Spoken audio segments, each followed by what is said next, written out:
Hello, Botswana Church of Christ. Hope you're well. This is our next lesson in our presuppositions, and today we're going to talk about how the Bible is true.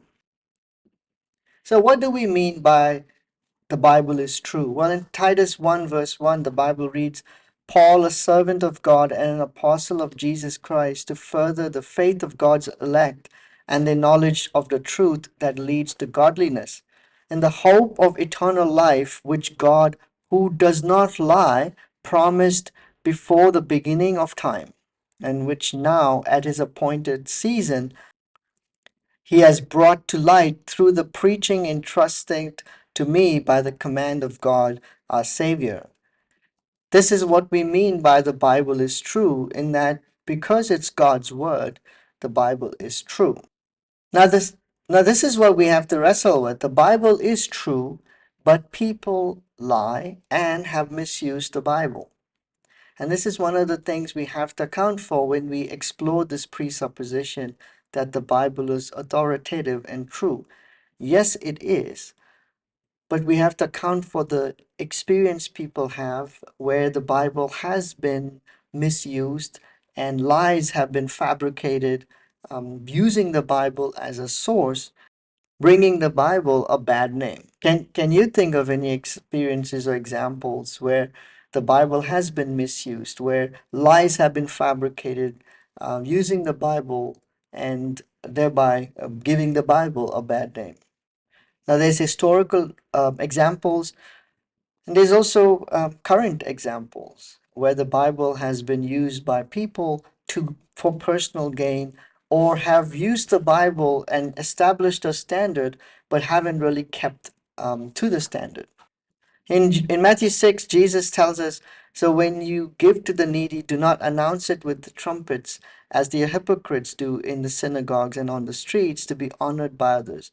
Truly, I tell you, they have received their reward in full. And when you pray, do not be like the hypocrites, for they love to pray standing in the synagogues and on the street corners to be seen by others. Truly, I tell you, they have received their reward in full. This word hypocrite is a Greek word that can also be translated as a play actor. And sadly, this is true where we can act out or pretend to practice the Bible, but in effect, we are not. And so, again, as we explore this topic of presupposition, the Bible is true and authoritative, it is a great conversation to have whereby we can actually dig in and look into how can we pretend to practice the Bible? How can we be a character as though we're acting in a movie or a play, but not genuinely living out scripture? And again, that requires vulnerability, honesty, openness, and receiving the grace of God, but the grace that transforms rather than the grace that's abused. Now, to switch gears, and I'm taking this content from the book Introduction to Biblical Interpretation, what do you do when people say that the Bible is has errors or has contradiction? And so when we talk about the Bible is true, let's take an example. Proverbs 26, verse 4, the Bible says, do not answer a fool according to his folly, or you yourself will be just like him. And in the very next verse, the Bible says, answer a fool according to his folly, or he will be wise in his own eyes. So which one is it? And so there's several other examples you can think of where it appears as though the Bible is incorrect or is contradicting itself. A great example is read the book of Kings and read the book of Chronicles, and you'll see there's like real differences in the two. And so there are many other examples. And so how do we make sense of that? Including Proverbs 26, verse 4 and 5. So the authors present a really interesting perspective, and I think a helpful one. So it starts with asking what is written by the author. And then the second is what is intended by the author. And then third is what is expected from the audience. So the first two has to do with the author. The last one, the third one, has to do with the audience. Now, the technical terms for this is locution, illocution, and perlocution. You don't have to remember this or memorize it or anything like that, but this is a way of explaining how people communicate. So let's use that as an example to resolve Proverbs 26, verse 4 and 5. So the locution, or what is written, Proverbs 26, verse 4 says, do not answer a fool. Whereas Proverbs 26, verse 5 says, answer a fool. So on the locution level or a written level, this may seem like a disagreement. Okay. But what is intended? What's on the illocution level? Well, the answer is actually pretty obvious when you read the two. The intent of the author is to say sometimes you do answer and sometimes you don't answer.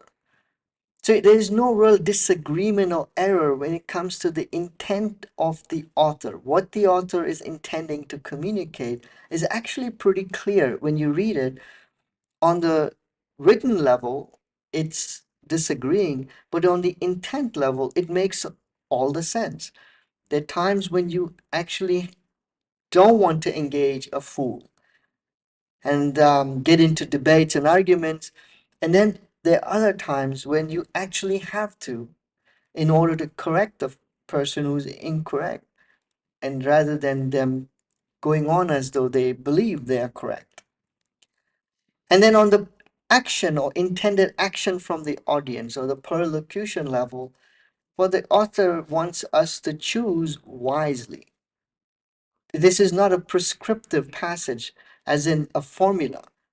In these situations, you do it this way. In that situations, you do it that way. This is more about wisdom, which is what the book of Proverbs is about. And the intent of the author is that the audience will choose wisely when to answer and when not to answer.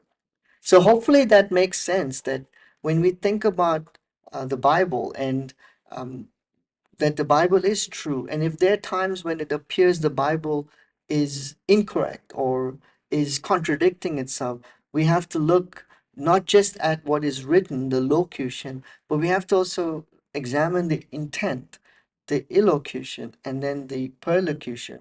And the presupposition is that the Bible is not in error or doesn't contradict itself. Another way of thinking about this is how do we communicate?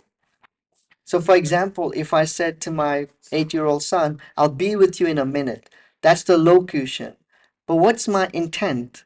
Well, my intent is clear that when I say I'll be with you in a minute, I'm not meaning literally 60 seconds. I mean that I will be with you shortly.